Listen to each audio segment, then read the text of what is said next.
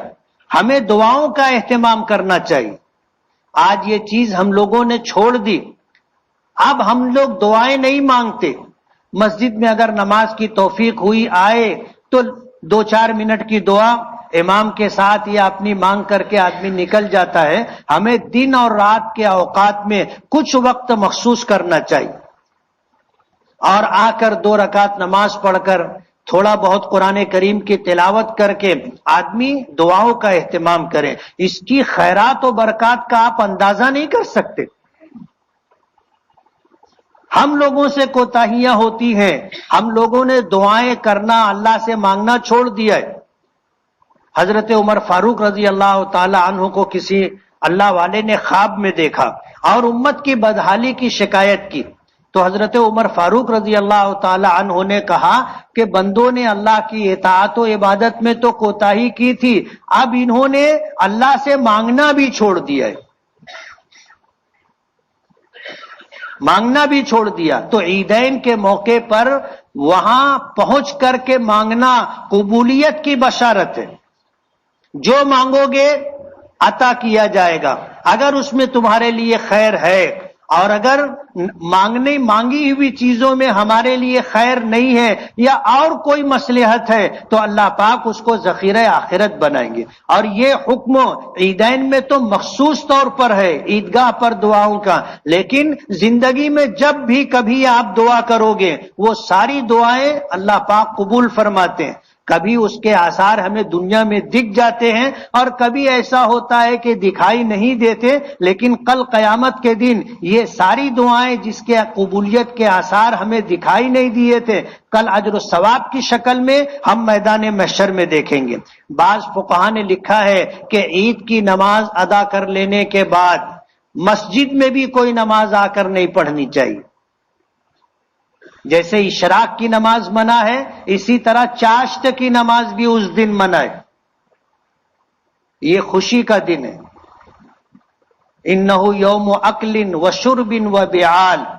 اللہ پاک نے کھانے پینے اور اپنی جسمانی ضرورت پوری کرنے کے لیے اللہ نے یہ عید کا دن ہمیں عطا کیا ہے. فَإِنَّهُ يَوْمُ أَكْلٍ وَشُرْبٍ وَبِعَالٍ.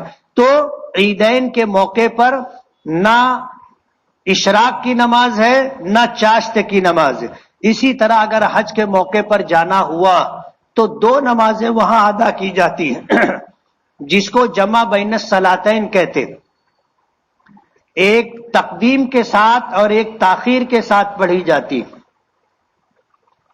جمع تقدیم یعنی جس وقت ہم میدان عرفات میں پہنچیں گے تو اس دن ظہر کی نماز ظہر کے وقت میں اور عصر کی نماز کو بھی ظہر کے وقت میں پڑھ لیں گے. اس کو جمع تقدیم کہتے. اور ایک ہے جمع تاخیر کہ جب میدان عرفات میں سورج غروب ہو جائے گا اب ہم میدان مزدلفہ کی طرف نکلیں گے تو مغرب کی نماز میدان عرفات میں بھی نہیں پڑھی جائے گی اور مزدلفہ پہنچنے سے پہلے راستے میں بھی نہیں پڑھی جائے گی. نبی کریم صلی اللہ علیہ وسلم نے حجۃ الوداع کے موقع پر آپ نے ظہر کی نماز کا وقت ہوا تو آپ نے خطبہ دیا اور اس کے بعد آپ نے ظہر کی نماز پڑھی اور ظہر کی نماز کے بعد متصلاً عصر کی نماز پڑھی اور عصر کی نماز پڑھنے کے بعد آپ نے حج کا خطبہ دیا. تو یہ جمع تقدیم ہے کہ عصر کی نماز کا وقت تو 2 گھنٹے کے بعد ہوگا لیکن میدان عرفات میں جو لوگ حج کے لیے پہنچے ہیں ان کے لیے شریعت نے یہ حکم دیا ہے اور ہمارے نبی کا یہ معمول اور طریقہ رہا ہے کہ آپ نے عصر کی نماز جو 2 گھنٹے کے بعد اس کا وقت ہوگا اسے ظہر کے ساتھ ادا کی، اور مغرب کی نماز سورج غروب ہونے کے بعد میدان عرفات میں نہ پڑھتے ہوئے، مزدلفہ کے راستے میں نہ پڑھتے ہوئے، مزدلفہ پہنچ کر کے عشاء کی نماز کے ساتھ مغرب کی نماز پڑھیں گے۔ اس کو کہتے ہیں جمع تاخیر۔ جب نبی کریم صلی اللہ علیہ وسلم میدان عرفات سے نکلے، راستے میں حضرت اسامہ، حضرت عبداللہ ابن عباس حضور کو یاد دلا رہے تھے کہ الصلاۃ یا رسول اللہ، اللہ کے رسول نماز، تو حضور نے فرمایا الصلاۃ امامک، کہ نماز آگے پڑھی جائے گی۔ راستے میں آپ استنجا کے لیے اترے اور جب واپس آئے تو وضو کے لیے پانی رکھا ہوا تھا۔ اللہ کے رسول خوش ہو گئے، پوچھا کہ یہ پانی کس نے رکھا؟ تو بتایا گیا کہ عبداللہ ابن عباس نے رکھا ہے۔ حضور نے بلایا، اپنے سینے سے لگایا اور دعا دی، اللہم فقہہ فی الدین، اللہ تعالیٰ اسے دین کی سوجھ بوجھ عطا فرما۔ اللہم فقہہ فی الدین وعلمہ الکتاب والحکمہ، اور کتاب و حکمت کا علم عطا فرما۔ حضور کی دعا کی برکت تھی کہ عبداللہ ابن عباس حضور کے زمانے میں بچے تھے، لیکن اللہ نے تفسیر کا وہ علم عطا کیا کہ دنیا نے ان کو امام المفسرین، رئیس المفسرین کا خطاب دیا کہ تمام تفسیر کرنے والوں کے امام، تمام تفسیر کرنے والوں کے سردار، بڑے بڑے فقہا، بڑے بڑے صحابہ حضرت عبداللہ ابن عباس سے پوچھا کرتے تھے کہ قرآن کریم کی اس آیت کا کیا مطلب ہے۔ حضور نے وضو فرمایا، آپ پہنچے میدان مزدلفہ اور عشاء کی نماز کے وقت کا انتظار کیا۔ جب عشاء کی نماز کا وقت ہوا تو آپ نے پہلے مغرب کی نماز ادا کی اور اس کے بعد عشاء کی نماز ادا کی۔ تو میدان عرفات میں ظہر عصر ساتھ میں پڑھتے ہیں، میدان مزدلفہ میں مغرب اور عشاء ساتھ میں پڑھتے ہیں۔ فقہاء نے لکھا ہے کہ ان 2 نمازوں کے بیچ میں کوئی نفل نہیں پڑھی جائے گی، سنت نہیں پڑھی جائے گی، مکروہ ہے۔ ہم نے ظہر پڑھیں، ظہر کے بعد متصلاً عصر کی نماز پڑھیں گے، بیچ میں کوئی نفل نماز سنت وغیرہ نہیں ہے۔ اور یہی حال میدان مزدلفہ میں مغرب اور عشاء کی نماز، مغرب کے لیے اقامت کہی گئی، مغرب کی نماز پڑھی گئی، مغرب کی نماز کے بعد اب کوئی نماز نہیں پڑھیں گے، اس کے بعد متصلاً عشاء کی نماز پڑھیں گے۔ تو حج کے موقع پر میدان مزدلفہ اور میدان عرفات کے اندر ظہر عصر کے درمیان اور مغرب عشاء کے درمیان نفل پڑھنا مکروہ ہے۔ اسی طرح وقت تنگ ہو جائے، ہم نماز کے لیے آئے، ہم نے گھڑی دیکھی کہ اب سورج طلوع ہونے میں 2-4 منٹ باقی ہے، سورج طلوع ہونے میں 2-4 منٹ باقی ہے۔ اب ظاہر بات ہے کہ آپ اگر سنت پڑھیں گے تو وقت ختم ہو جائے گا اور نماز قضا ہو جائے گی۔ تو جس وقت تنگ ہو جائے تو پھر کوئی سنت نفل پڑھنا مکروہ ہے، اس وقت فرض نماز ادا کی جائے گی۔ وقت کی تنگی کہ اب فرض نماز کا وقت ختم ہو جائے گا تو اس وقت سنت اور نفل پڑھنا مکروہ ہے۔ اسی طرح وعند مدافعات الاخبثین، پیشاب کی شدید حاجت ہے، بیت الخلا جانے کی شدید حاجت ہے، اس حالت میں نماز پڑھنا مکروہ ہے۔ بعض لوگ پیشاب روک کر نماز پڑھتے، پیشاب لگی ہے لیکن استنجا نہیں کرتے، دیکھتے ہیں کہ یار اب نماز کھڑی ہے، ٹائم کم ہے، فوراً جو ہے وضو کر کے آ کر کے نماز میں شامل ہوتے ہیں۔ اب ظاہر بات ہے کہ پیشاب کی حاجت ہے اور اس کی وجہ سے خشوع اور خضوع باقی نہیں رہے گا، اور اگر خدا نہ خواستہ قوت مدافعت یعنی پیشاب سکتا ہے، کپڑا بھی ناک ہو جائے گا، مسجد کی چٹائی اور دری وغیرہ بھی جو ہے ناپاک ہو جائے گی۔ تو پیشاب کی حاجت ہو، تقاضا ہو، قضاء حاجت کا تقاضا ہو، اس وقت نماز پڑھنا مکروہ ہے۔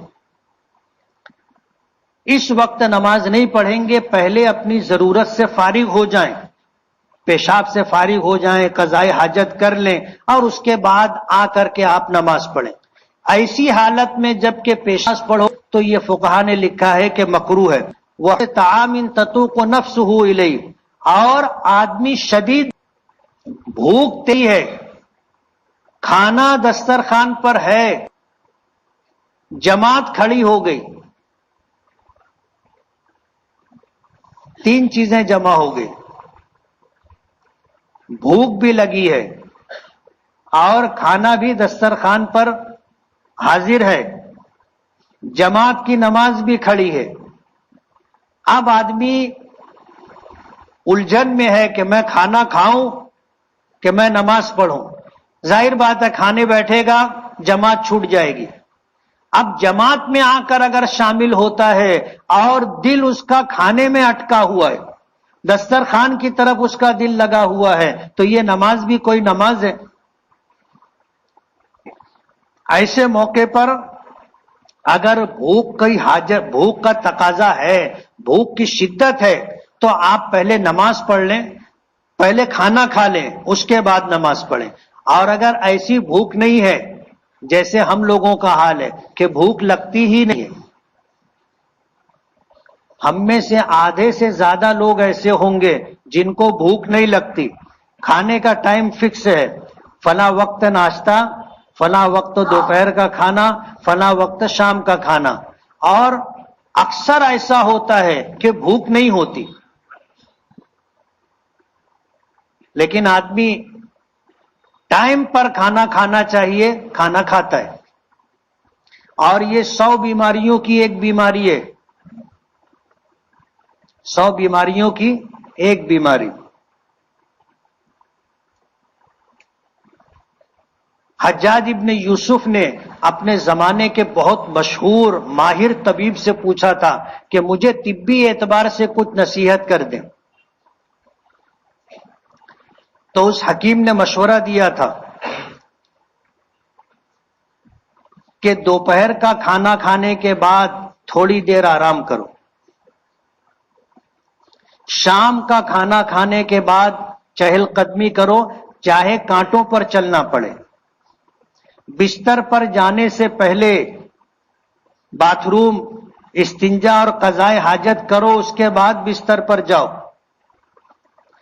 اور ایک کھانا کھانے کے بعد دوسرا کھانا اس وقت تک مت کھاؤ جب تک کہ بھوک نہ لگ جائے، چاہے 3 دن انتظار کرنا پڑے۔ بھوک نہیں لگی ہے اور کھانا کھا رہے ہیں، یہ بیماری کا سبب ہے۔ اسی طرح کھانا کھانے کے بعد پانی مت پیو، پانی پینے سے بہتر یہ ہے کہ زہر پی لو، لیکن ہم لوگوں میں سے شاید ہی کوئی ایسا ہوگا کہ جو کھانے کے بعد پانی نہ پیتا ہو۔ ہم لوگ کھانا کھاتے ہیں، اس کے بعد گلاس 2 گلاس پانی پیتے ہیں، طبی اعتبار سے نقصان دہ۔ آپ کھانے سے پہلے تھوڑا سا پانی پی لیں یا درمیان میں تھوڑا سا پانی پی لیں، کھانا کھانے کے بعد پانی نہیں پینا چاہیے، گھنٹہ آدھا گھنٹہ رک کر کے پانی پینا چاہیے۔ تو اسی طرح بھوک کی شدت ہو اور پھر جماعت کھڑی ہو گئی تو اس موقع پر نماز مکروہ ہے۔ آپ پہلے کھانا کھا لو، شرط یہ ہے کہ دسترخوان ریڈی ہو۔ اب آپ مسجد میں آئے، بھوک بھی لگی ہے اور دسترخوان بھی لگا ہے، تو ظاہر بات ہے کہ آدمی بھوک کی حالت میں اگر نماز پڑھتا ہے تو اس کا دل کھانے میں اٹکا رہے گا۔ اسی لیے فقہا نے کہا ہے کہ میں اس حال میں نماز پڑھوں کہ میرا دل نماز میں رہے، یہ بہتر ہے اس بات سے کہ میرا دل کھانے میں اٹکا رہے۔ یہ اوقات ہیں جن اوقات کے اندر نمازوں کے تعلق سے یہ احکام ہے جس کو ذکر کیا گیا۔ نبی کریم صلی اللہ علیہ وسلم پر اللہ کروڑوں رحمتیں نازل فرمائے۔ آپ کے ذریعے سے جو دین ہمیں ملا ہے، اس دین نے ہمیں زندگی کی مکمل معلومات عطا کی۔ کسی شریعت کے اندر آپ کو یہ بات نہیں ملے گی۔ جو تفصیلات ابھی آپ نے سنی ہے